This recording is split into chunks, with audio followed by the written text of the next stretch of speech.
GMC Sierra tweet of the night comes from Richard Sherman, a man who knows a lot about, chasing down quarterbacks.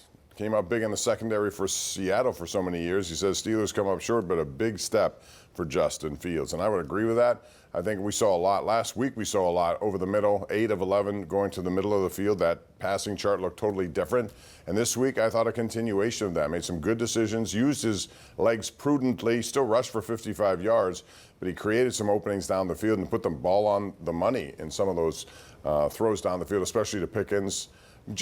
I think a very good day for him and in terms of his maturation and development here. So for me, he's got to continue to be their quarterback no matter what condition Russell Wilson is in. What about you at 412-575-2600? Also going to get into, some of the stuff going on with baseball because we're heading to the playoffs, although tomorrow kind of a weird situation. There's a doubleheader because of Hurricane Helene, which wiped out 2 games this week between the Mets and Braves. They could have settled it. Instead, they got to play a doubleheader tomorrow.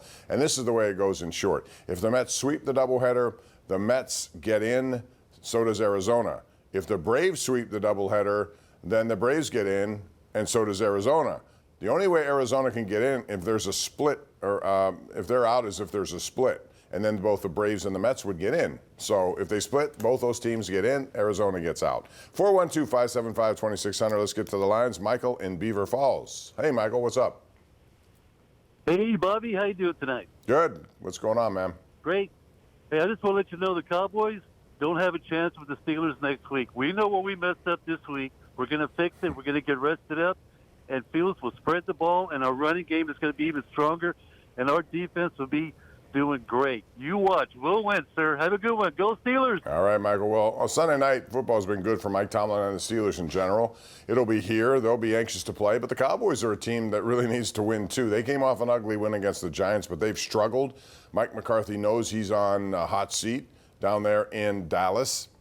And they have some big-time playmakers. So, they're going to miss some key people, too. But, if you looked at the Indianapolis game today, you should learn a lesson. That is, just because you're playing a team with statistically some of the worst numbers you've seen in run defense, because they got gouged by the Packers earlier this year, 261 yards allowed in one game rushing. Yet the Steelers right now, you say, run the ball. Okay, fine, but with whom? Najee Harris did not have a good day, 13 carries, 19 yards.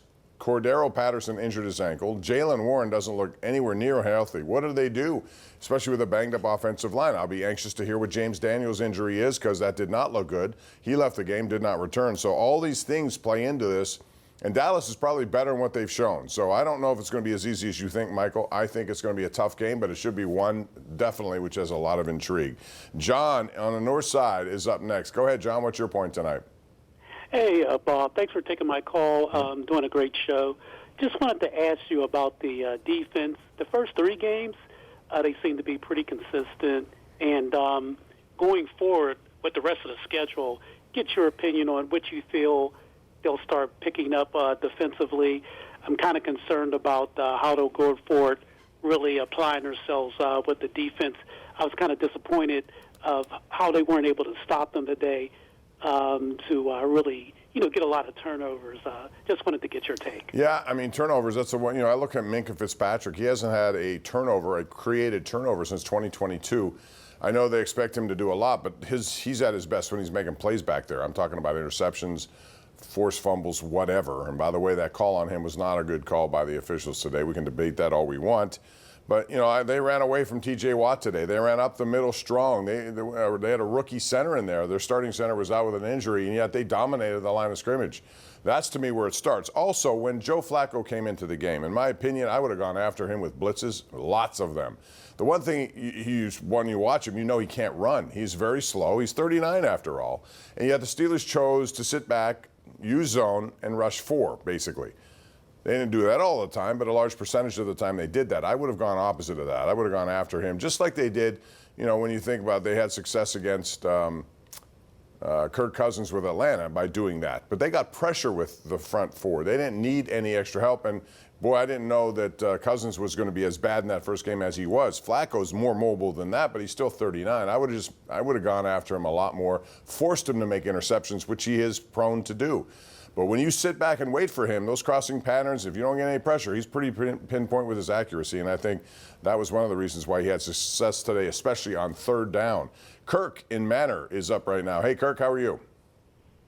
Hey, Bob. How are you this evening? What's going on?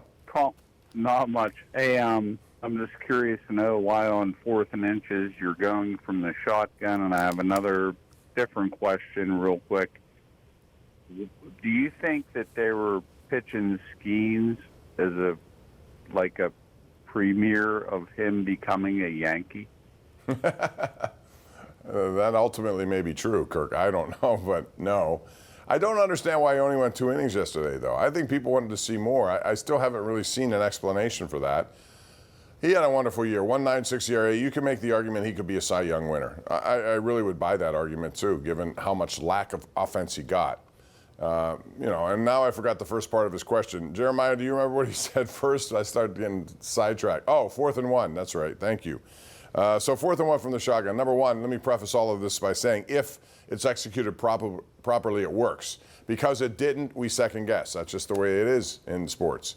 I don't like 4th and 1 in a shotgun. He's been under center before this year. If you're going to do it with him, I'd rather just have him sneak the ball and go. He's a big guy. He can get that, go low, get the yard necessary. But short of that, I also wondered, they didn't run the ball at that juncture of the game. They were getting dominated on the line of scrimmage. So they didn't show any evidence that they're going to be able to move the pile to get a 1 yard, especially from a shotgun. So I would have had my doubts. I might have punted there just to keep them back and force them to drive again. They were 2 for 2 on drives. I think your defense could have come up big at one juncture, and I thought that might have been it. But that's what we do. We second guess a lot. Let's go to Chuck in Uniontown. Hello, Chuck. How are you? Good evening, Bob, and thanks. Does Skeens win a Rookie of the Year? He should win Rookie of the Year, although, again, man, Jackson Merrill is really good. I'm impressed with what he was able to do, but I don't think anyone has done historically what Skeens has done as a starting pitcher at his age. So I'm going to go with him. It would have helped if he got more wins, and they cost him several by not being able to hit the ball. So I think he's your Rookie of the Year. But, lovely parting gifts for Jackson Merrill. He was outstanding, and the Padres are in the playoffs. Let's go to Bill in West Mifflin, who joins us right now. Bill wants to talk about the Pirates, I think. What's up, Bill? I believe that Bob Nutting is a cheapo, and he all he cares about is money, and he should get rid of all the coaches and start fresh.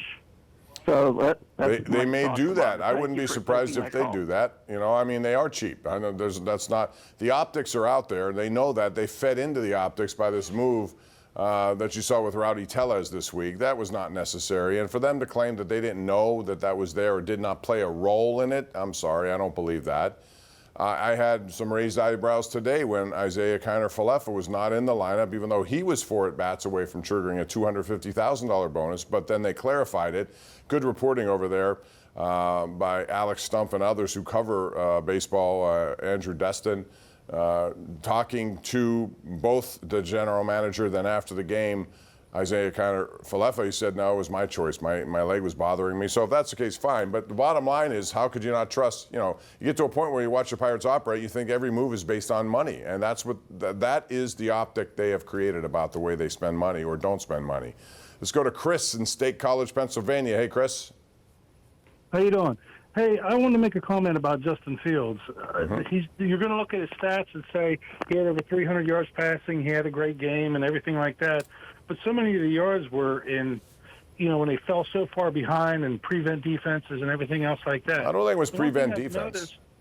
The one thing I've noticed is every time they throw the ball to him, to a receiver, the receiver already makes his break. He's already running. He never anticipates the throw before. I couldn't disagree more with you, Chris. I think Justin Fields showed a lot today on a growth chart. I really do. They were down. They put a lot on his plate to be down that early. He fought all the way back to the point where they had the ball and a chance to tie the game, if not win the game.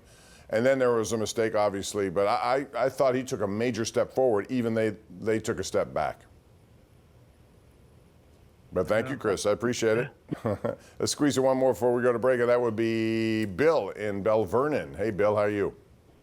Hey, how you doing, Bob? Good. Hey, thanks. I was just wondering if they're running a zone blocking scheme under Arthur Smith's offense. Because I know last year they had a problem with a zone blocking scheme, too. and maybe that'll help get the running game going a lot better. Because I noticed in the Well, listen, I thought the running game was in good shape when Cordero Patterson was in the game. He was running the ball with authority, hitting the hole quickly. You know, Najee Harris did not hit the hole quickly today. It looks like he just hesitates a little bit too much. Patterson is much like Jaylen Warren in the fact that when they see it, boom, they go for it, and they come with a head of steam. I didn't see that today with Najee Harris. Now, this is not to say he doesn't run hard, because he does, and I still think he's had a big part of the success on this offense when they do run the ball well. So I'm not saying that. In this game, he did not hit, maybe there weren't any holes, I don't know, but it seemed like Patterson found them if there were some, and he made a quick decision to get there. One more before we go to a break, and that would be Mark in Shadyside. Hello, Mark. How are you doing? Good, Bob. I'd like your opinion on Patrick Queen, who I believe has been the biggest disappointment this year for the Steelers. He seems to get pushed around a lot. Don't see him in pass coverage either. I agree. I think so far I've been disappointed. From what I expected, maybe it takes some time for an acclimation to go on. We saw today that Peyton Wilson started not Elandon Roberts. I think that was more because they started in the nickel defense. I think that scheme has a lot to do with who's in and who's out. And Elandon Roberts more against the run is a better option there. But, you know, as far as Patrick Queen, for $43 million, I want to see more from him. I do. And you know, there's a lot of season left, and I'm sure he's going to warm up to this occasion. But so far, I agree with you. I haven't seen enough. We'll take a break, come back with Mike in Canton, Ohio, and more right here. It's the Ireland Contracting Nightly Sports Call, KDKA+.